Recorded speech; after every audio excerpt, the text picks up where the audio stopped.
नमस्ते दोस्तों। हम लोग सॉल्व कर रहे हैं UP board class 10th science का अनसॉल्व पेपर, जिसमें से हम लोग 2025 कंप्लीटली सॉल्व कर चुके हैं। 2024 का आज 7वां सेट लास्ट सेट है। इसमें से हम लोग फिजिक्स वाला पार्ट कर रहे हैं। तो अगर आपने अभी तक 2025 के सभी सेट सॉल्व नहीं किए हैं तो क्लास 10th वाली प्लेलिस्ट में आपको सारी वीडियोज मिल जाएंगी। तो चलिए शुरू करते हैं फिजिक्स वाला पार्ट। इसमें से पहले 7 क्वेश्चन मल्टीपल चॉइस होते हैं बहुविकल्पीय। तो पहला क्वेश्चन दिया है, किसी लेंस से वस्तु का प्रतिबिंब आभासी, सीधा और वस्तु से छोटा बनता है। तो आभासी, सीधा और वस्तु से छोटा। तो देखो उत्तल लेंस में तो उल्टा भी बनता है, सीधा भी बनता है, और अवतल लेंस में हमेशा कैसा बनता है? आभासी बनता है, सीधा बनता है और वस्तु से छोटा बनता है। तो कौन सा लेंस हो जाएगा? ये देखो, जो आपको 6 केस टेबल बनवा के बताया जाता है, जिसको क्लियर होगा वही कर पाएगा। 2 ही केस बनते हैं अवतल लेंस में, और दोनों में ही आभासी और छोटा बनता है वस्तु से। और आभासी होगा तो सीधा भी होगा। तो इसमें से जो है कौन सा ऑप्शन है, एक बार मैं ऑप्शन चेक कर लेता हूँ।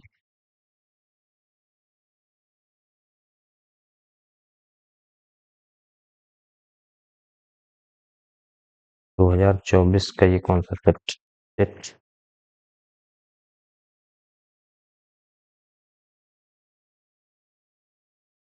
ये भी।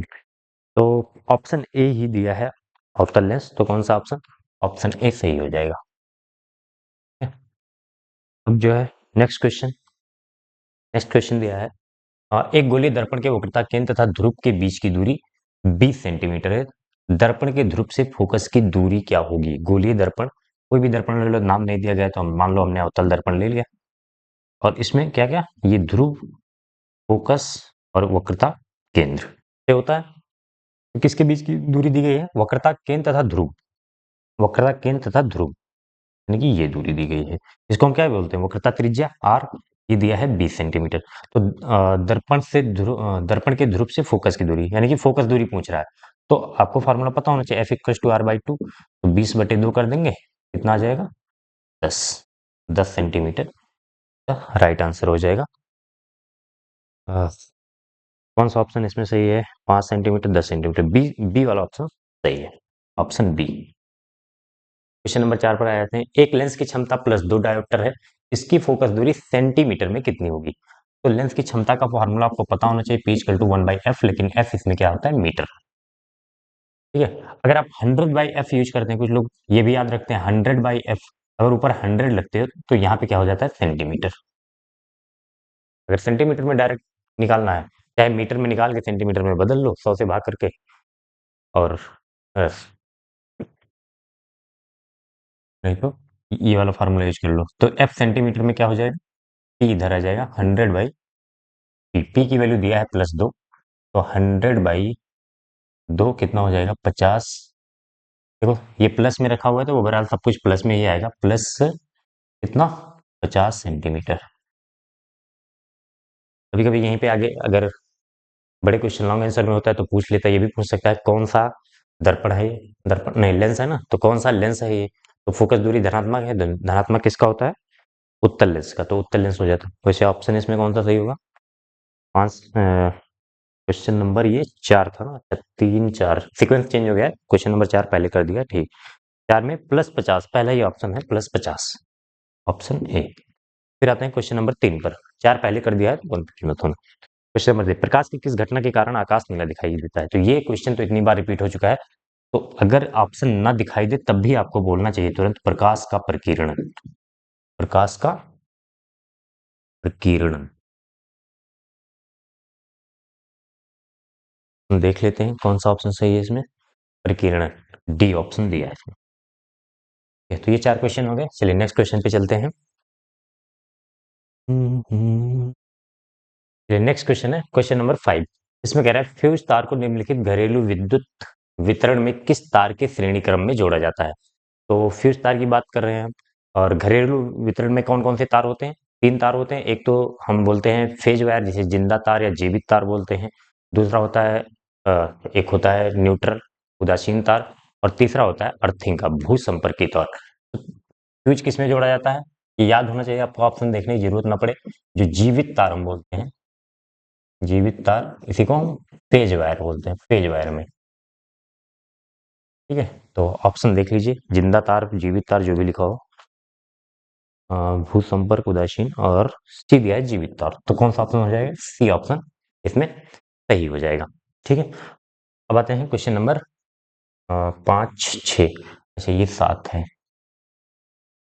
क्वेश्चन नंबर 6 कह रहा है, यदि शक्ति, कार्य तथा समय के मात्रक को क्रमशः x1, x2, x3 से प्रदर्शित किया जाए। शक्ति, कार्य और समय क्रमशः, मतलब शक्ति का x1 है मात्रक, कार्य का x2 है और समय का x3 है। तो निम्नलिखित में से कौन सा संबंध सही होगा? तो पहले लिखते हैं, x1 मतलब क्या है? शक्ति का मात्रक। शक्ति का मात्रक क्या होता है? याद है, कार्य करने की दर को शक्ति कहते हैं, सामर्थ्य कहते हैं। तो जूल प्रति सेकंड होता है, जूल बटे सेकंड, ये होता है आपका शक्ति का मात्रक। फिर x2 किसका है? कार्य का। तो कार्य का मात्रक क्या होता है? जूल होता है, मतलब x2 बराबर क्या है? जूल है। फिर उसके बाद x3 किसका है? समय का। तो x3 क्या हो जाएगा? x3 समय का मात्रक सेकंड। अब ध्यान से देखो, इसको गुणा करें तो ये मतलब x1 गुणे x2 करें, अगर हम x1 गुणे x2 करेंगे, जूल प्रति सेकंड गुणे जूल करेंगे तो जूल स्क्वायर बटे सेकंड हो जाएगा x3। तो ये ऑप्शन तो वैसे भी गलत हो गया।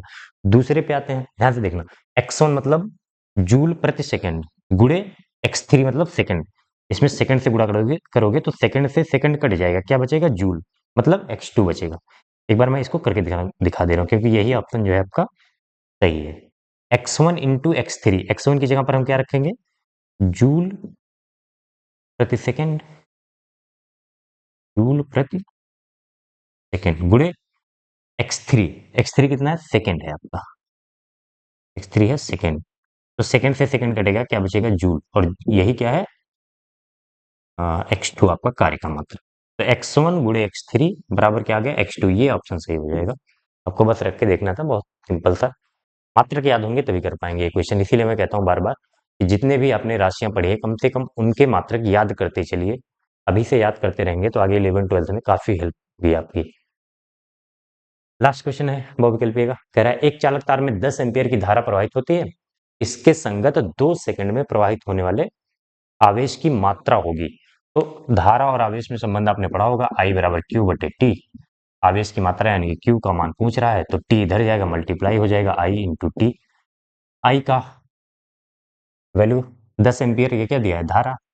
तो आई की वैल्यू 10 और समय कितना दिया? इसके संगत 2 सेकंड, 2। तो कितना हो जाएगा? क्यू बराबर 10 गुणे 2, 20। आवेश का मात्रा क्या होता है? गुलाम। तो 20 गुलाम आपका आंसर हो जाएगा। कौन सा ऑप्शन सही है? ऑप्शन देख लीजिए, 10 गुलाम, 5 गुलाम, 20 गुलाम। ऑप्शन सी, ऑप्शन सी सही हो जाएगा। चलिए नेक्स्ट क्वेश्चन पर चलते हैं। नेक्स्ट क्वेश्चन है क्वेश्चन नंबर 21। दृष्टि दोष किसे कहते हैं? पी क्यू आर तीन व्यक्तियों में दृष्टि दोष के निवारण में प्रयुक्त लेंसों के नाम लिखिए। तीन व्यक्ति हैं, पी क्यू और आर, उनमें कुछ ना कुछ दृष्टि दोष है और वो दिया है तीनों पार्ट में। पहला दिया है, पी केवल निकट की वस्तु को स्पष्ट देख पाता है परंतु दूर की वस्तु को नहीं। दूसरा क्यू क्या है? क्यू केवल दूर की वस्तु को स्पष्ट देख पाता है, पास की वस्तु को नहीं देख पाता है।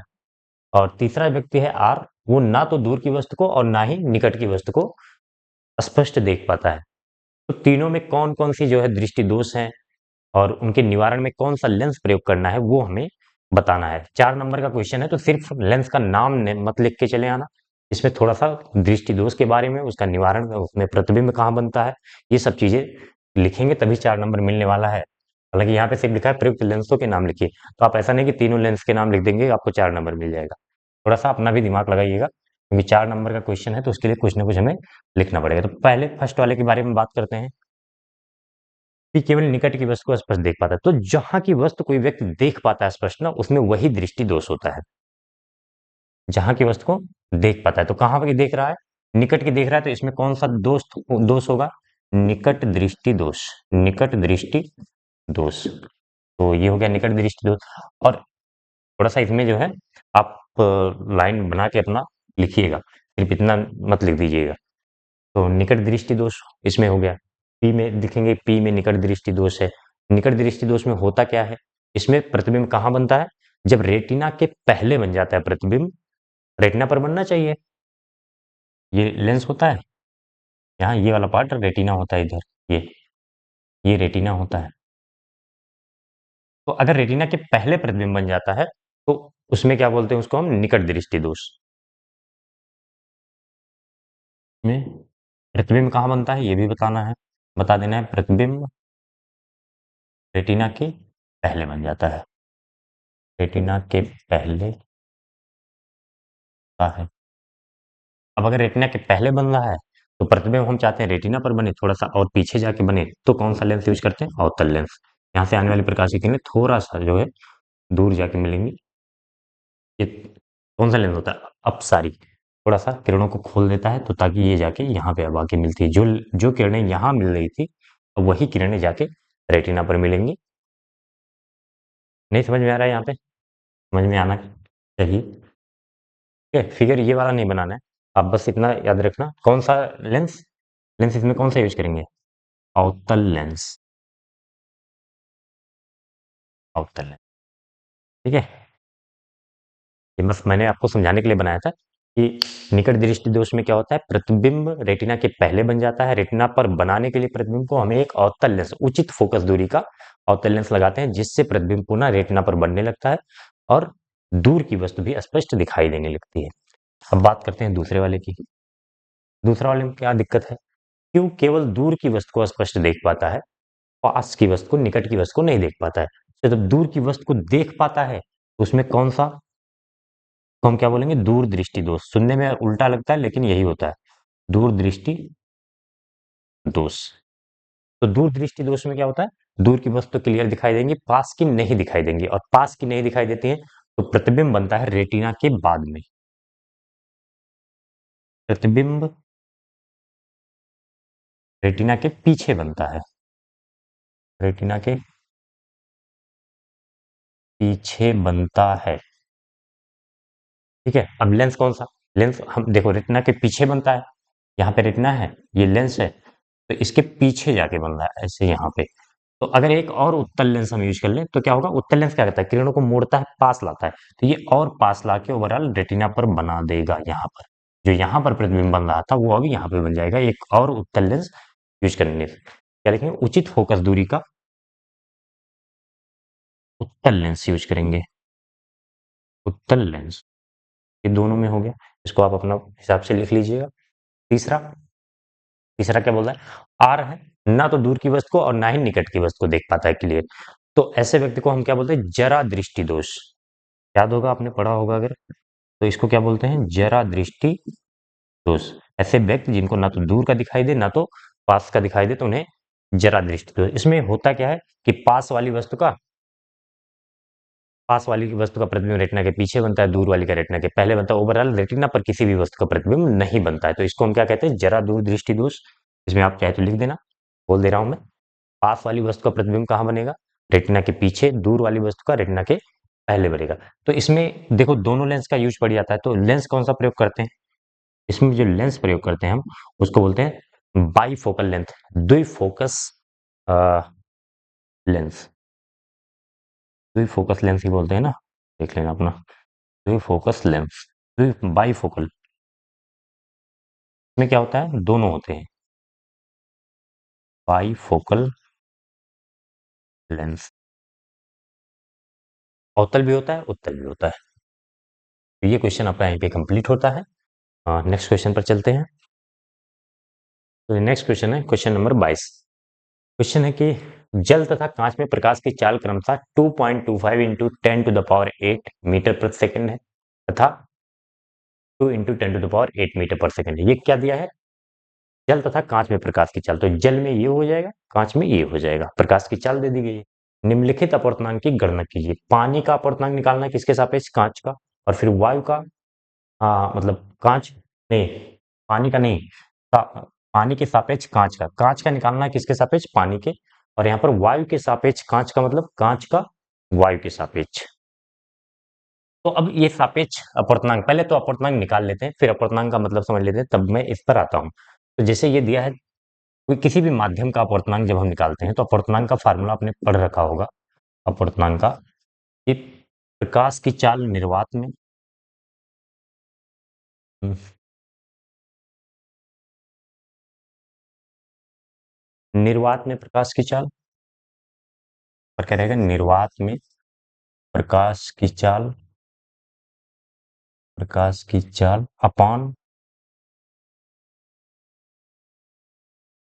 निर्वात में प्रकाश की चाल अपान जिस माध्यम का अपवर्तनांक निकाल रहे हैं, उस माध्यम में प्रकाश की चाल, माध्यम में प्रकाश की चाल, मतलब समझना इसका। जैसे हमें जल का अपवर्तनांक निकालना, मान लो हमें जल का निकालना है, तो निर्वात में प्रकाश की चाल सबको पता होती है 3 × 10⁸ और जल में प्रकाश की चाल हम यहाँ पे रखेंगे तो हमें जल का जो है अपवर्तनांक मिल जाएगा।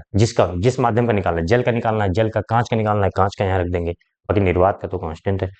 तो हमें क्या निकालना है, पानी के सापेक्ष कांच का अपवर्तनांक निकालना है।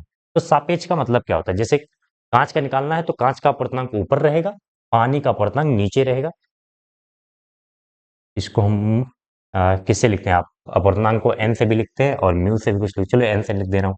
तो जैसे हमें क्या निकालना है, कांच का, तो म्यू एन जी ग्लास लिख दे रहा हूँ, ठीक है, अपॉन एन डब्ल्यू।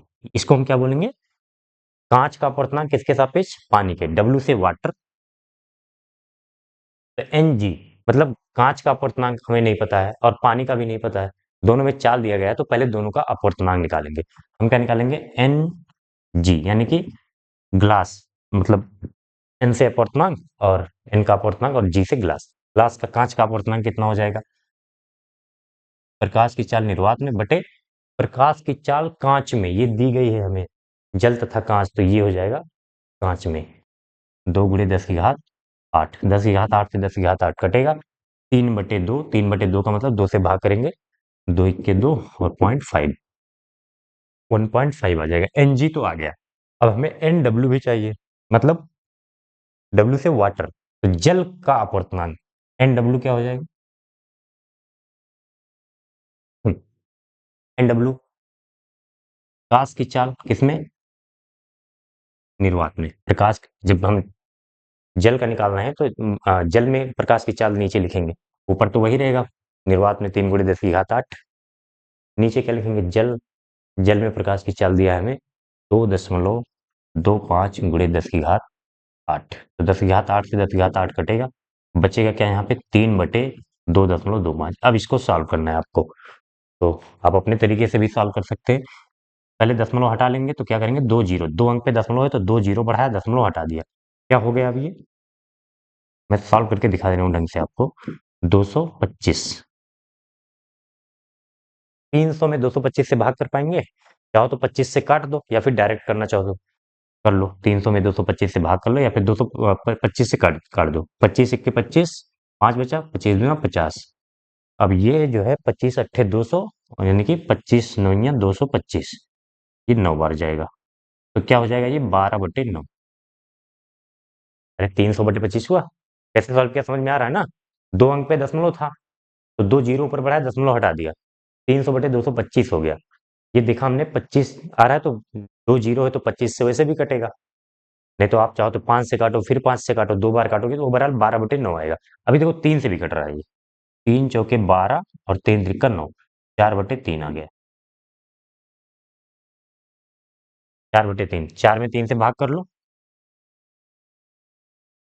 3 × 3 दशमलव, क्या बचेगा 1, दशमलव लगाओ, जीरो बढ़ाओगे 10 हो जाएगा, 3 × 3 = 9, 4/3 करके देख लो, अब इतना सब कुछ मेरे ऊपर ही मत डिपेंड रहो, 1.33, ये होता है जल का अपवर्तनांक। और चाहो तो याद भी रख सकते हो, लेकिन अगर याद भी रखोगे तो भी यहाँ पे कैलकुलेशन करना पड़ेगा, 4 नंबर का क्वेश्चन है। अब हमें ग्लास का मिल गया 1.5 और वाटर का मिल गया कितना, 1.33, ग्लास मतलब कांच का, तो पहला वाला ये है पानी के सापेक्ष कांच का, तो पानी के सापेक्ष कांच का किसका निकाल दें, कांच का, तो कांच का ऊपर रखेंगे, जिसके सापेक्ष निकाल रहे हैं उसका अपवर्तनांक नीचे रखेंगे, पानी का नीचे रखेंगे, तो कांच का कितना है 1.5/1.33, एक दशमलव लगाओ, 2 अंक पे है दशमलव, यहाँ पे 1 अंक पे है, तो 1 जीरो बढ़ाओ, 1 जीरो बढ़ाओ, दशमलव हटा दो, 2 अंक पे हो गया, तो कितना हो गया 150/135, तो ये तो जो है कटेगा भी नहीं, सीधा भाग करना पड़ेगा हमें, एक बार जाएगा ना, इसमें भाग कर लो आप, एक बार जाएगा 133, 7 40, 17 बचेगा, और एक दशमलव लगा के जीरो बढ़ाओगे, दशमलव लगा के जीरो बढ़ाओगे तो 17 था, 170 हो जाएगा। 170 में फिर से एक ही बार जाएगा तो 1.1, पहले वाले का आंसर हो जाएगा आपका 1.1। अब चाहो तो एक आध अंक तक और भी डिवाइड कर सकते हो। दूसरे की बात करते हैं। दूसरा में क्या कह रहा है, वायु के सापेक्ष कांच का अपवर्तनांक वायु के सापेक्ष। तो कांच का ऊपर रखेंगे Ng ग्लास और अपान वायु का Na। अब वायु का तो वायु में प्रकाश की चाल निर्वात में लगभग यही सेम होती है, तो वायु का अपवर्तनांक आपको याद रखना है 1 होता है। तो Ng कितना 1.5 और बटे Na 1, तो ये आ जाएगा 1.5 ही। अपवर्तनांक का कोई मात्रक नहीं होता है, क्योंकि ऊपर भी चाल है नीचे भी चाल है, दोनों के मात्रक कैंसिल हो जाते हैं, बस ये एक नंबर होता है। ठीक है, इतनी बात समझ में आ गई। यही दोनों कैलकुलेट करना था आपको। ये फार्मूला याद रखना है, फार्मूले से जो दिया गया जिसकी हमें जरूरत है, कांच का पानी का निकाल लेना पहले, फिर जिसका निकालना है कांच का निकालना है वो ऊपर रहेगा और जिसके सापेक्ष निकालना है वो नीचे रहेगा, बस इतना ध्यान रखना है। हो गया। नेक्स्ट क्वेश्चन पे चलते हैं। चलिए नेक्स्ट क्वेश्चन है क्वेश्चन नंबर 23। किसी चालक का प्रतिरोध किन किन बातों पर तथा किस प्रकार निर्भर करता है। एक तार का प्रतिरोध कितना है, एक मिनट, एक तार का प्रतिरोध आर है, यहाँ पे आर दिया है। एक तार का प्रतिरोध आर है। प्रतिरोध का मान कितना हो जाएगा जब उसी पदार्थ के तार की लंबाई दोगुनी तथा त्रिज्या आधी कर दी जाती है। ठीक है, मतलब ऐसे समझो कोई तार था, उसको खींचकर उसकी लंबाई डबल कर दी गई और लंबाई बढ़ाएंगे तो उसकी त्रिज्या तो घटेगी, जो उसका मोटापा होगा तार का वो कम हो जाएगा, आधा हो जा रहा है। तो पहले हम ये समझ लेते हैं किसी चालक का प्रतिरोध किन किन बातों पर निर्भर करता है। तो प्रतिरोध का फार्मूला आपने पढ़ा होगा, R equal to rho L by A. ये फार्मूला जरूर पता होना चाहिए, तभी हम कर पाएंगे। तो यहाँ पे देखो एल ऊपर है तो हम बोलते हैं आर जो है अनुक्रमानुपाती है, डायरेक्टली प्रोपोर्शनल है एल की लंबाई के, मतलब लंबाई बढ़ाएंगे। किस किस पर निर्भर कर रहा है, लंबाई पर, क्षेत्रफल पर, और ये होता है पदार्थ के मटेरियल पर। रो क्या होता है, मैं तीनों लिख दे रहा हूँ। आर 1/A के अनुक्रमानुपाती है, मतलब क्षेत्रफल के व्युत्क्रमानुपाती। तो यहाँ से हम पहले इन दोनों की बात कर लेते हैं, फिर इसकी बात करेंगे। अगर लंबाई बढ़ाएंगे, इस प्रकार निर्भर कर रहा है ये भी, एक तो लंबाई पर और तार का क्षेत्रफल। क्षेत्रफल क्या होता है, जैसे मान लो ये तार है ना, ये एक तार है, इसकी लंबाई एल है, और ये जो ये वाला पार्ट है, जैसे ये मार्कर तार है तो यहाँ वाला ये वाला क्षेत्रफल, अनुप्रस्थ काट क्षेत्रफल बोलते हैं इसको, ये क्षेत्रफल है। तो लंबाई पर निर्भर करता है, क्षेत्रफल पर। लंबाई के समानुपाती होता है और क्षेत्रफल के व्युत्क्रमानुपाती होता है। समानुपाती का मतलब लंबाई बढ़ाएंगे तो प्रतिरोध बढ़ेगा, और व्युत्क्रमानुपाती का मतलब क्या होगा, क्षेत्रफल बढ़ाएंगे तो प्रतिरोध घटेगा। तो यहाँ पे हम क्या, मैं ऐसे सिंबल से लिख दे रहा हूँ, आप कॉपी में पूरा लिखेंगे। इसका मतलब क्या हुआ कि लंबाई बढ़ाएंगे, ऊपर कर रहा हूँ तो बढ़ रहा है, लंबाई बढ़ाने से क्या होगा, प्रतिरोध भी बढ़ेगा। इसको आपको बिल्कुल शब्दों में लिखना होगा, लंबाई बढ़ाने पर प्रतिरोध बढ़ेगा। दूसरा, क्षेत्रफल अगर हम बढ़ाएंगे, क्षेत्रफल बढ़ाएंगे मतलब तार की मोटाई बढ़ा रहे हैं, ज्यादा मोटा तार लेंगे, जितना ज्यादा मोटा तार होता है उतना उसका प्रतिरोध कम होता है, इसलिए वो महंगा मिलता है। क्षेत्रफल बढ़ाएंगे तो क्या होगा, प्रतिरोध घटेगा, प्रतिरोध घटेगा। यहाँ पे ऊपर एरो है तो बढ़ रहा है, नीचे एरो है तो घट रहा है। ठीक है, अब इसको आप लिख लीजिएगा। और रो क्या है, किस पर निर्भर करता है, ये क्या है, रो है विशिष्ट प्रतिरोध। ये पदार्थ का गुण होता है, विशिष्ट प्रतिरोध, या फिर प्रतिरोधकता भी कहते हैं इसको। ये पदार्थ का गुण होता है, जैसे कॉपर का तार ले लिया हमने, तो वो चाहे जितना बड़ा ले लो, चाहे जितना छोटा ले लो, चाहे जितना मोटा ले लो, चाहे जितना पतला ले लो, विशिष्ट प्रतिरोध नहीं बदलने वाला। जब पदार्थ बदल जाएगा, कॉपर से आप एल्युमिनियम दूसरे पदार्थ का तार ले लेंगे, तब जाके विशिष्ट प्रतिरोध बदलेगा। अब आ जाते हैं हम न्यूमेरिकल पे। प्रतिरोध का मान कितना हो जाएगा जब उसी पदार्थ के तार की लंबाई दोगुनी त्रिज्या आधी। एक एल लंबाई का तार है और क्षेत्रफल ए है, तो इसका हम मान लेते हैं विशिष्ट प्रतिरोध रो है, तो इसका प्रतिरोध कितना है, आर, प्रतिरोध आर दिया है। अब अगर इसको खींच के ऐसे लंबा कर दिया जाए, दो गुना,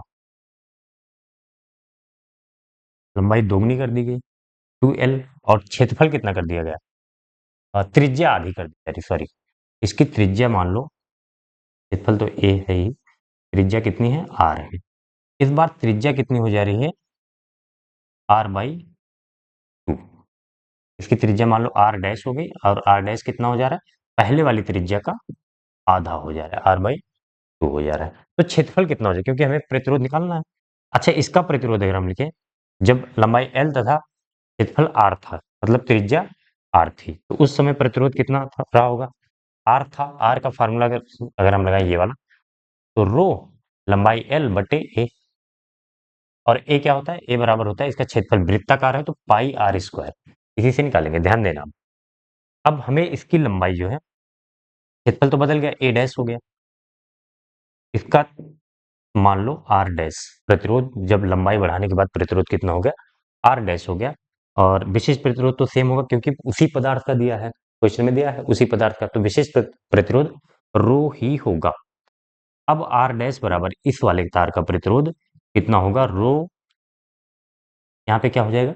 लंबाई इसकी कितनी हो चुकी है? 2L, L/A होता है, L लंबाई, A एरिया, और एरिया कितना हो जा रहा है? A dash.